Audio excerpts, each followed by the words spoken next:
The topics and opinions expressed in the following show are solely those of the host and their guests and not those of W4CY Radio, its employees, or affiliates.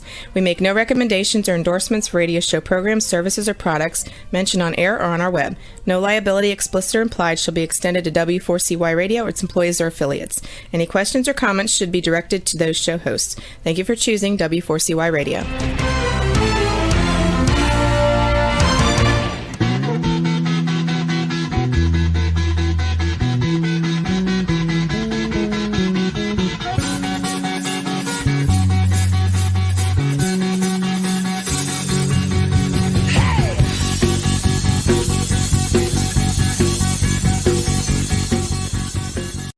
Welcome to the Camping Show. I'm CW Getz. It's Wednesday, August 4th, 2021. We have got a beautiful, I think it's 80 degrees today, 79, 80 degrees. It's beautiful here in Chicago.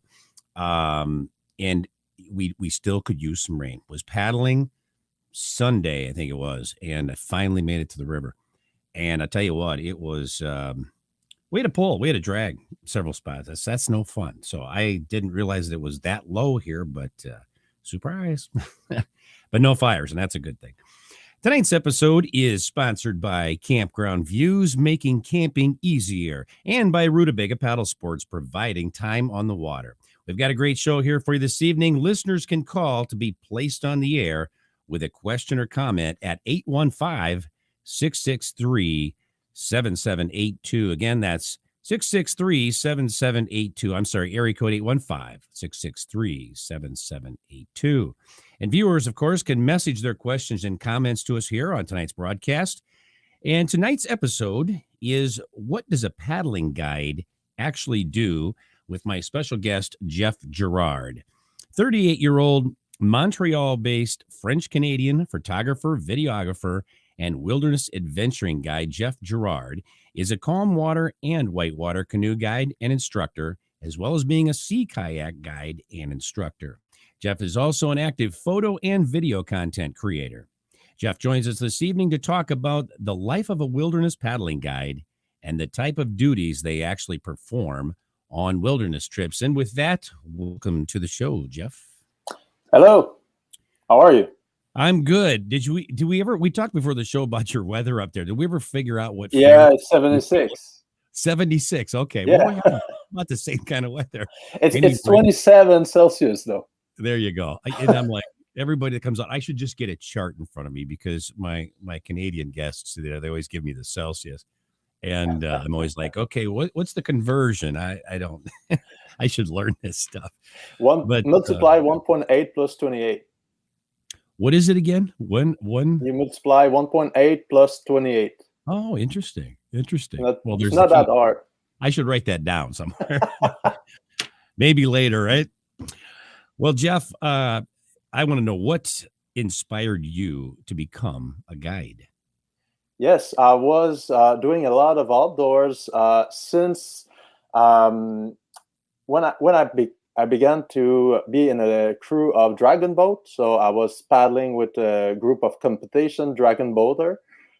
This is a pretty big boat, 20 people paddling together and trying to win race of 200, 50 and 500 meters. And we have a really big group of paddlers. So all those paddlers normally do a lot of outdoors too. So yeah. I began to do some outdoor hiking with them and everything. So I was always trying to do outdoor activities, and I was organizing a lot. So when I was I'm still building mechanic technician, but okay.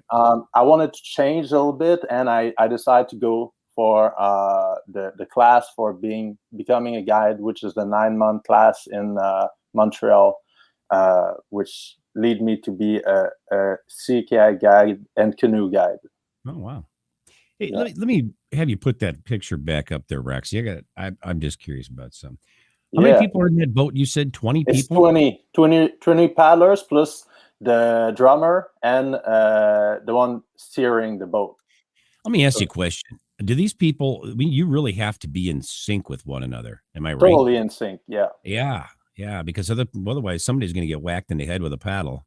Yeah, absolutely. And you're not going to make friends that way, or keep your friends. You don't have good results that way. No, absolutely. It You wouldn't don't mix win up. race that way. How long does it how long does it take to learn how to do that in sync? I mean, all those guys paddling together. It doesn't take long, but being really good at it takes long. So Yeah. you need to paddle a lot to get really in sync and get comfortable with. And especially it's a competition sport, so you put your maximum strength in it. So you need to practice a lot to be comfortable with that. But depending where you want to go, there's a team who just do this for fun, or want to do also competition in other countries. We have one of the best team in the world. We have the women's in Montreal are the best in the world. They beat like almost every year. They beat Germany and China. So nice. Yeah, nice. Yeah, that's very cool. I didn't realize that. Yeah. They obviously have training schools or places, for that sort of thing. How long does it take before you're actually ready to get in a boat with 19 other guys or people? Oh, you just go there and you start paddling. Oh, really? Yeah. They don't train you and go, okay, now we're going to go to you start the summer, you go in the boat, you try, and then you catch up with the other guys and you learn. Okay. Yeah. They don't start you out individually and teach you, this is okay, you're going to go No. That's pretty simple. Okay. They give you the paddle and the vest and you go. Yeah. Here's the paddle, here's the vest, get the hell in the boat. Let's go. I love it. That's pretty simple. Yeah. Well, let me here specifically, what different functions now does a paddling guide perform on trips? Now, obviously, everybody goes, oh yeah, the guide, he shows us where to go and they cook, but you do a lot of different things. I mean, specifically, what kind of things are those? Yeah. First of all, we are the one. We organize a lot of trips. We are habit to know the place, know the history. We know where to go. So we are facilitators on the field to bring people in security and make them enjoyable trip. It might be a half a day, like 3 hours. And I do until like 40-day trips. So depending of the length, you just need to bring people and learn to know them, learn to know their strength, their weaknesses. Everybody has strengths, everybody has weaknesses. So we have a lot of psychology to do to make sure everybody's feeling comfortable, and to have everybody who's to be able to be confident in the trip and having fun. We bring people outside for their vacation. They spend their money with us to have them with us to give them a beautiful and nice, enjoyable trip. Right. It might be more or less adventurous, depending of the trip they bought. If you want to go into Everest, you can be guided there, but you need to expect that it's going to be hard. It's going to be at some time. If you do more mild, you do mild adventure, it's different. The approach is different, so we need to adapt to this. So our goal is to bring people that are ideally on the same page as what they want to achieve, and then do it with them. And sometimes there's challenges, and it's the way to bring confidence in the people and make them learn the environment and what's about it. And sure, cooking is a big thing into guiding, because even if you have a rainy day, it might be cold or something happen in the day, you're not really happy with what happened. Like maybe the weather or something, but you get together with a good meal, and everybody's Everybody's getting happy. happy again with a right. fire if it's possible. Then Yeah. that's the way. It's just bringing an ambience, bringing some bringing fun into a trip, and go to the adventure, and you don't have to think about all the small details it takes to prepare this. Yeah. And a little liquor around the fire then when it's there's nothing wrong with that either, right? That puts everybody in a happy mood, right? We got a lot of space in the canoe and kayak for that. Yeah, absolutely. Absolutely. And I was thinking here too, if someone gets hurt on a trip, you're kind of, you have to step in. You've got, wilderness first aid skills. You have to step in and play doctor, I'm sure. Before you've had to do that before, right? Well, I don't play doctor. We're a first responder. We are trained for that, and we have a basic important training to be able to secure and control problems. We have communication with us, so we can always communicate with the outside if anything's happened, and be sure we keep everybody in safety. Sure. And the first thing we do to it's prevention. What we do is we know the risk. We measure the risk in all times, and we take action with our capacities too. Okay. So normally a guide should not be guiding something. He should not be able to respond in the situation. Yeah. So normally with a professional company which are trained, and there's plenty of companies, but we have also association of professional guides, not professional guides, but professional producer of tourism. Okay. And they take it pretty seriously about what we cannot do, and learning into that. Yeah, that's and I knew there was a lot more to that than what just meets the eye. Let me ask you. We touched on this a second ago, but does the experience of each of the paddlers in a group have any impact on how you would plan for that trip? Well, normally it's happening into the selling. A guide is not necessarily selling the trip, so the salesman must know the capacity you need to have. So you have normally a questionnaire, and you need to be asked, like, is it if it's a long trip and you have a lot of rapids, you need to be able to understand, and the salesman that sells you the trip needs to tell you that it's gonna be, maybe it's for beginner, but it's gonna be need some effort to be able to do it, and measure that a little bit to be able to sell the trip to the good person. Yeah, right. Yeah, the people that are best suited for it. So when I received the people, when I receive the people, then I need to just make sure they understand what we're doing, and where we are going, how we're gonna do it, and just make sure that to control everybody has expectations, and I need to bring it back to it's gonna be really happening. Let me ask you a question. I was on a trip, and we had a guide, and each morning before we set out, we'd have our breakfast and we'd do dishes, but each morning before we set out, we would have a little team meeting. We'd say, okay, here's what we're going to do today. We've got this and this, and what would you guys like to, when we get to this point, what would you guys like to do? And kind of got a feel for what everyone wanted to accomplish that day, or what we wanted to see.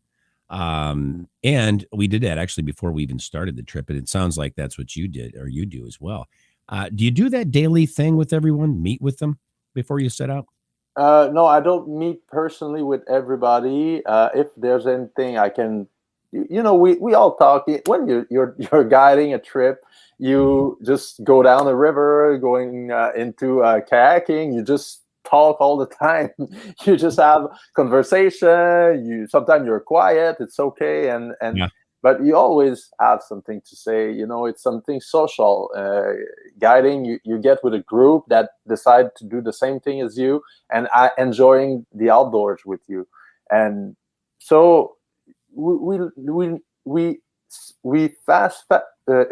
early we know everybody. The masks are falling because everybody is going out into the wilderness, and maybe they don't know even how to go camping. It happened a lot of time. You can take a 3-day trip and you don't know how to camping. I'll show you how to mount the tent, and I'll do the cooking, and that's not so hard if you hire a guide. And some of those, you're actually playing instructor on some of those trips then. Yeah, there's a big part of instruction, even for the way to paddle. On long trips, you need to show people how to paddle so they don't hurt. For a 3-hour day trip, you don't have to tell a lot, but it depends of what you're doing. But you really need to make sure that people is, and you will see, because you're in contact with them. It's small group. It's for sea kayaking, one guide it could be one for 8 clients, or one for 6, or one for 4, depending of the zone we are in. If the difficulty is getting harder on different place, if you go into Greenland, will be less clients for one guide. So, but you it's small groups, so you learn to know each other really fast. I have a funny question to ask you. We had a friend of mine, Kevin Callan. He comes on the show every now and then, and we had a little discussion about because he guides groups. He guides youth groups through in different trips. And I remember there was a post about this and about having radios on the trips, and because they would be doing portages and stuff like that, and somebody brought a radio. What's your policy on radios? Do you ever have somebody coming out there and go, I just want to jam a little bit out here? Do you ever have that? You go, no radios, none of that. I've been guiding groups of young, if it's a homogeneous group and they're in the same group, that's one thing. If you have people from different places and they learn to know each other, normally we try to always keep the silence about even try to not bring out the cell phones. And I try to have a good ethic about this, because it's imposing something that is from outside, and people are wanting to disconnect. That's right. So normally, I never had problem with radios and music on any of my trips, because normally people want to disconnect from the city and everything. But maybe in the young, sometimes I guide like people from college, and they are like that a little bit more. Let's jam. Right? Yeah, normally it's more training they get, and so. But I never had any problem with that. Yeah. No, that's cool. I mean, I just kind of wondered if that's pretty much the standard with the way you're. Yeah, we try not to have music unless there is a special thing happening, depending. Yeah.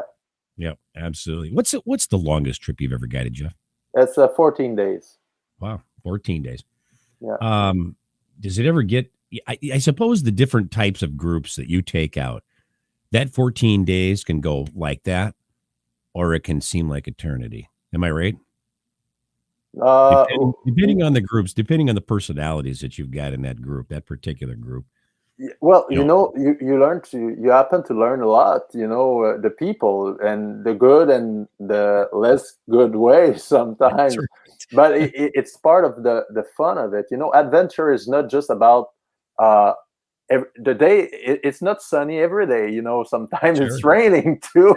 That's right. That's when everybody gets grumpy, isn't it, on those days? No, that's part of the deal. The problem with the rain is not be able to protect yourself from the elements. But Right. that's why you hire a guide. You want to know how to do that. That's true. Yeah, that's true.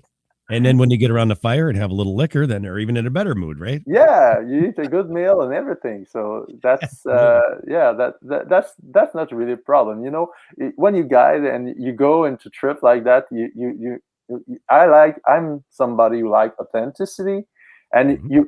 and doing adventure with people, you really take out the authenticity of people, and you see, you know, when the masks are falling. I Yeah. like true people. So you know, different people, it's all good. Isn't it It's all good funny for that me. way when you get people out in the wilderness a little bit, Yeah, how their real personality comes out, you know, now that yeah, the whole facade thing is out the window and you really find out. And I think they find out what they're really made of then. You know, I mean, they really find out what they've got inside when they have to push hard and go through, like we were talking about, rain yeah. or any sort Especially of, when they're in front of an environment they don't know, right. because Absolutely. that's why they hire a guide. You know, if they knew all the sometimes we have some people, even guide, who have been guided before and who likes to be guided because Yeah, they know it's just vacation.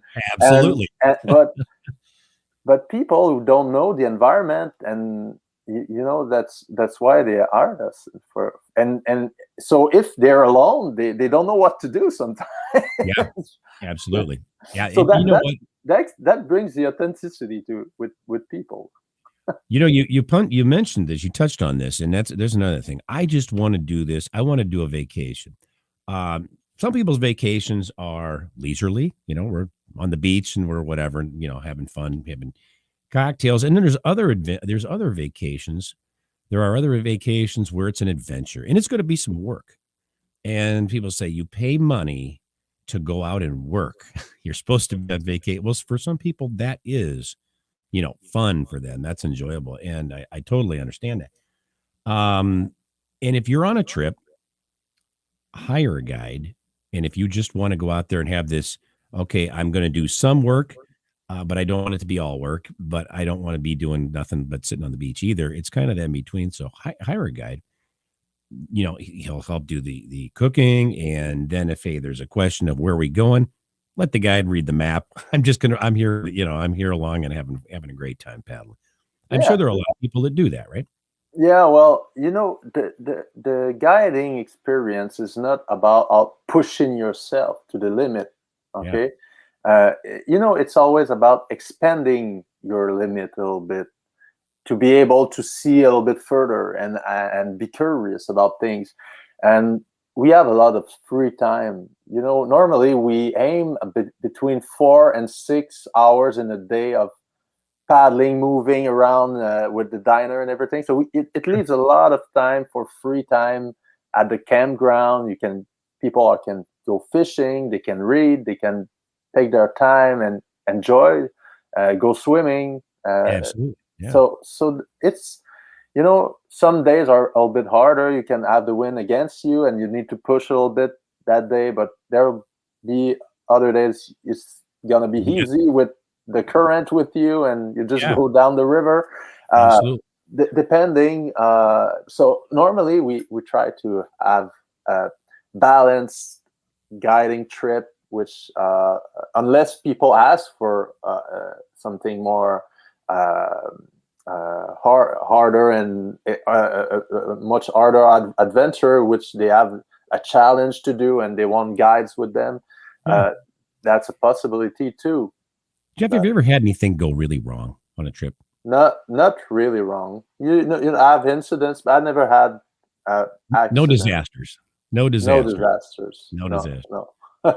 Like nothing like Deliverance where the guy's boat breaks in half or any of that sort of thing. He goes over a falls. No boat breaking in half. Yeah, I had you know, whitewater canoe. It happened, capsizing. You know, Oh yeah, even in rapids. So that's something, you know, in the 14-day trips that can happen. sure. And you know, on the rocks, a canoe is sinking. It could be problems.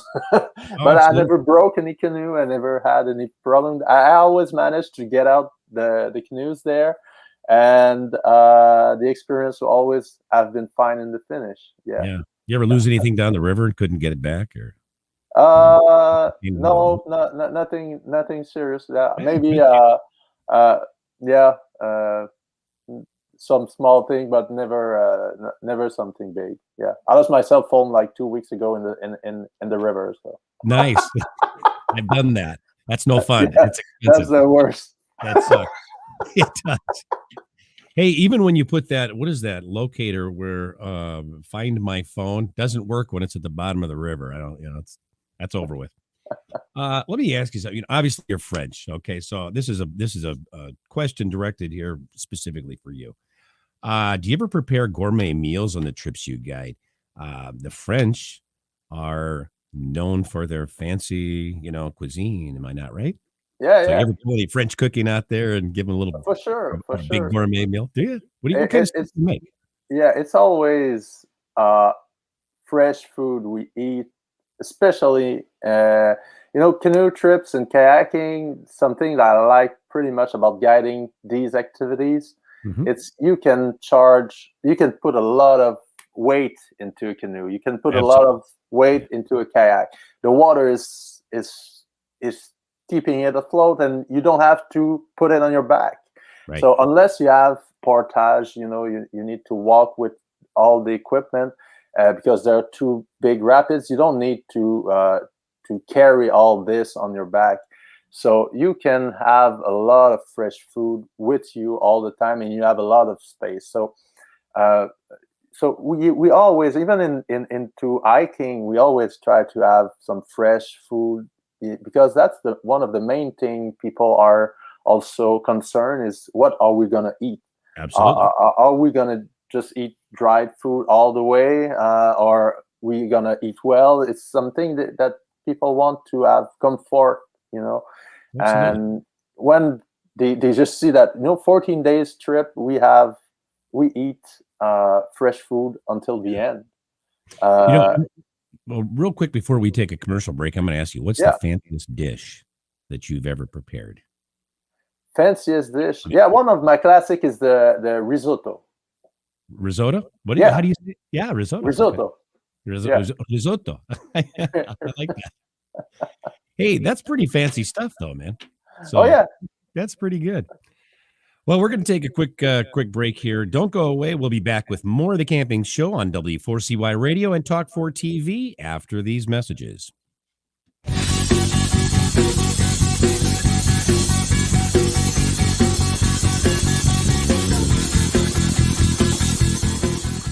It's time to go camping. Introducing Campground View's virtual tours. You can tour the campground, see the sites, see if they are available, and click to book your perfect spot.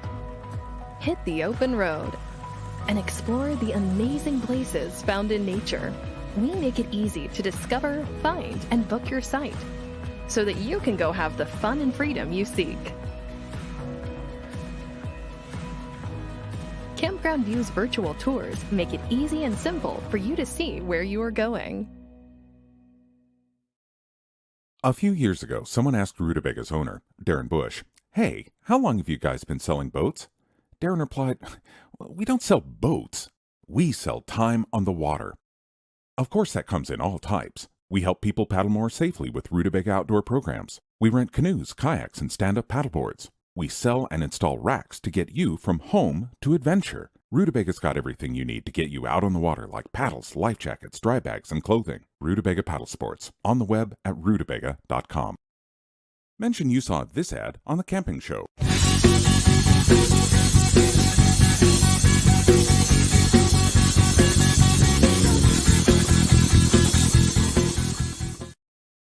And we're back with our guest, Jeff Girard, on The Camping Show. Jeff, you're very proactive in promoting outdoor adventuring. Can you elaborate on really what all the kind of things that you do? Yeah. Yeah. Well, I've been implied into also politics of outdoors since a while. Right now I'm working for the Federation of Canoe and Kayak, Quebec Federation of Canoe Kayak, which is the province where I live, to be able to promote the activity among everybody into the province. And this is development of places to go paddling, development of services, building better maps and everything. So that is something I did and I do. And I also do videography. I do video and photo. So pretty much about the outdoors. So that's all. My life is a bit revolving around this. yeah, that's quite a bit. Of all the trips that you've guided, which ones have been among your favorites? My favorite trip, I've became a guide on the fjord of the Saguenay, and the fjord is something that is the most special to me, because I began to guide there. It's one of the beautiful place you can guide. The water is not so cold, because in Quebec, in some places, the water is pretty cold, and there the water is not so cold, and you can just paddle a 5-day trip with beautiful camping with you just meet almost nobody there, and you're not that far, and it's cliffs for 300 meters high, and that's just beautiful. Sea kayak trips. We've got a call here. Caller, are you with us? You had a question for Jeff. Hi. Are you on there, caller? Hello. And Rachel? Okay, we had a caller there, and I think I may have messed it up. I think I did. She'll call back. Yeah, let me try it again. Hold on. Sorry, Rachel. I heard a greet. Oh, hello.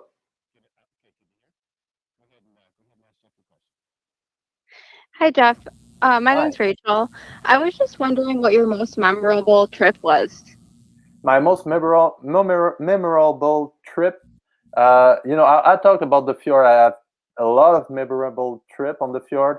I would say also the Georgian Bay is one of my favorite. For depending of what you want to do, like Georgian Bay is also a place when in the summer you can just swim everywhere. You can camp almost everywhere on the islands, and you depending if it's in the parks, because there's a place where you have parks, and you can just go camping on the rocks and swim everywhere. The water is so clear. It's one of the best places. I've never been there, but I've seen pictures of Georgian Bay. It's a beautiful place. Absolutely beautiful. Yeah. And there's no tide. That makes it really easy, because on the Saguenay Fjord you can have 7 meters of tide. So imagine if you just bring a kayak with you, you need to bring it up over the line of the tide. So you need to bring all your stuff up. But when you go in the Georgian Bay, you have nothing of that. You just bring it, and then when you're on the shore, that's it. Yeah, that's very cool. All right, we had a couple of questions here real quick, and then we're going to jump to some photos. Let's see here. Nathaniel, I'm curious what the most dangerous thing that has happened while guiding a group. Most dangerous thing. Maybe I had one guy who lost its way on some place. You don't have an easy way out. This guy was, we fill health forms not for a reason. We want to know what's happening, if you have anything in before, and we can react in the moment. And some people may have tendency to try to hide that because they just don't want to know. But if I don't know, I cannot help you. Right. And I learned in the trip, which was a 14-day trip, that he was a pretty hard alcoholic, and this caused a big problem on the trip, because he had reactions because he tried to stop alcoholism by going into outdoors. But he was a really cool guy, but that caused problem, and that could have have happened some issues about that. So one thing is pretty important. It's if the guide asks you if you have past medical issues or anything, it's important to tell him, because he'll know what to do, he'll know what not to do if there's something happening. Yeah, because then you have no idea, Yeah, that's a hard part. Yeah. Surprise. And he said, and thank you, Nathaniel. And he said, also curious, what is the most important item that you always have with you while guiding a trip? The most important item, there's a couple of important items. Sure, the tarp is one of the best thing you can have. You need to cook something into metal. you need to cook, okay, and then you need to have a tarp. You need, the group is getting under it. So and depending of if you at least have a tarp and then you can cook, you're good for a couple of days. Something. A tent might be nice. You had a choice between a tent and a tarp. I don't know about you, but I'd take the tarp if I had to choose two. If I'm in June, I might take the tent, because in June in Quebec, there's a lot of mosquitoes. That is true. That is true. But you will do well with a tarp in any case. Yeah. Let's see, Jeff. We're gonna put some photos up here, and we're gonna have you tell us a little bit about each of them. Roxy, can you throw those photos up there for us, if you don't mind, please? All right. There we go. So that's the Rouge River. This is one classic river in Quebec, which you can have. It's 500 kilometers long.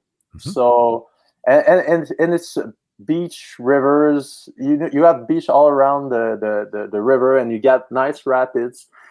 From some places are beginner, but some places can do rafting. So this is a nice place you can go near Montreal, and there's place you can just rent boat and go down the rapids and swim in and stay on the beach, or you can just hire guides to go down these kind of rapids. That's something people are guiding. Well, a little bit further in the north, it's La Vérendrye Park. This is a river that takes 7-8 days to go down when you take it easy. Oh, yeah. Beautiful campgrounds. You don't see nobody around. It's just wilderness. It's just and it's the beauty. I put this photo not just because of the place, but it's about the rain as something beautiful. This was really heavy rain without wind. I see that, and that was just beautiful to paddle into. Yeah, and I like the way rain looks on the water when it's it almost looks like dirt. Very rough. Yeah, and the food, we cook like on the fire. I try to cook on the fire the most I can. Yeah, because first it's enjoyable to cooking on the fire. Everybody is around the fire, so guiding is when you guide, you're really occupied with everything, building a tarp and everything. But when you go around the food, everybody's there. It's easy to talk with everybody, and then just keep in touch with everybody, and that's all. So look at that spread there on the table. I mean, you got some food there, man. Yeah, wow. And that is with the school of guiding. We learn to place the table. We learn to make it enjoyable to be there. So we really take a lot of energy to make it like it's really enjoyable to be outside. It's not just misery and I'm under the rain. No, it could be raining right now. You have a tarp over your head. You have this beautiful table there, and you just enjoy, even if it's raining. See, that right there is worth having a guide, in my opinion. I mean, just that alone. Yeah, absolutely. And just you wake up and it's like that. So I love it. That is the Georgian Bay. Okay, that's same place. Yep. Yeah, that's the Georgian Bay, and that's the granite rock that is all in the islands. So you got a lot of islands in the Georgian Bay. You have thousands and thousands of islands, and these islands look a lot like that. So what am I seeing? Is that a tent? Was that a tent up there in that little? That's my tent. Oh, is it? What color is that? That looks pink. It's not pink. Oh no, it's because of the sunset. It's Okay. white. I'm saying, Jeff, you got a pink Ted. I want to know where you got that from. That is the There we Saguenay Fjord. That is one camping we have in the Saguenay Fjord, which, you know, I told you about the 300 meters high. Yeah. In feet, it's about 1,000 feet high cliffs. Mm-hmm. So you just camp near that, and you just enjoy the place. It's really powerful. It's beautiful. Place. Yeah. Yeah. I like that. That is a group I just took picture of about guiding. You know, these are learning. These guys are learning to guide. These all are just the training for kayaking guide. And I decided to put it there. I did that training, and I was doing photography for them at this time, like last year. So decided to put it. Yeah, this is one of the place I guided the most. You know, this beach is where I spent 5 years. So I've been guiding like 3 full years there, and 2 years was just maybe a couple of weeks. And we did a lot of expeditions there. We did multi-day trip and half-day and day trips. So this is something special to me, because this is one of the places that we go out on the Saguenay Fjord, on the Lance Saint-Jean. And I wanted to put also another picture, which is not about paddling, because, you know, guiding is not just paddling. You know, all guides, even if I'm doing a lot of paddling when I'm guiding, it's in the summer, it's just for one season. But I'm also a cross-country ski patroller. I do a lot of ski. I like to do any activity if I can work in the winter. Sometimes I do building mechanic technician works, and some years I've done all years of patrolling. And this is in the Gaspésie region, which is a really nice place to go cross-country ski. And there's a lot of snow there, Jeff.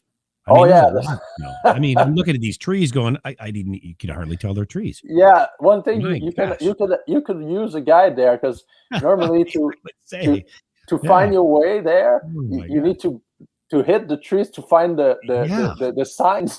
That's a hell of a lot of snow. Like, wow. Where's the sign? I don't see it. Yeah, and I'm looking for the canoe in the picture. I didn't see the canoe either, but yeah. No. You can use a canoe in the snow if you want. That glides, but that's not the way you use it. Well, they do that here. They take kayaks down hills and mountains. Yeah. It's interesting. Those are great pictures, by the way, and thank you for that. Thanks. Jeff. Yep. What's the question that you get most? We're winding down here. We got about 6 minutes, but I wanted to ask you, what's the question you get most? Let me try it in English. What's the question that you get asked the most when you guide trips? Well, it's pretty much about the food. So people Is that are right? Yeah. Well, they want, where are we? What are we doing? Yeah. Right. What's what are we doing and what are we eating? Yeah. Right. Yeah. That's pretty much it. You know, and people sometimes, if they see bad weather, they can be afraid of the cold, and they just want to make sure to bring a lot of the equipment and just say, do we need this? Do we need that? Well, I try to just bring them to reality and just what their need is. So that's it. Hey, I'm going to ask these two questions in reverse order. And if we were followed along with me, I'm going to ask you, have you ever had a problem child on a trip? You know, somebody who's just a jerk, and you're like, oh, wow, what am I going to do with No, you always have a reason why somebody has some issues. Yeah. You cannot think about them like that. You know, some people might not be comfortable. Some people might have, and they're acting like something, but they need something. If you have a crybaby, I'm just going to say cry that. because play a little something, kid, right? But maybe it's not telling the right way. That's funny. Yeah, I mean, how do you deal with that, though? I mean, you get somebody who's great. What do you got to do? You just go, hey, what's your problem? Or do you need something? Or how do you approach that? You be patient first. Yeah. you need a lot of insurance, not insurance, not maybe not the you need the confidence. Sorry, Oh, confidence. sorry, not insurance. It is in French you say like that.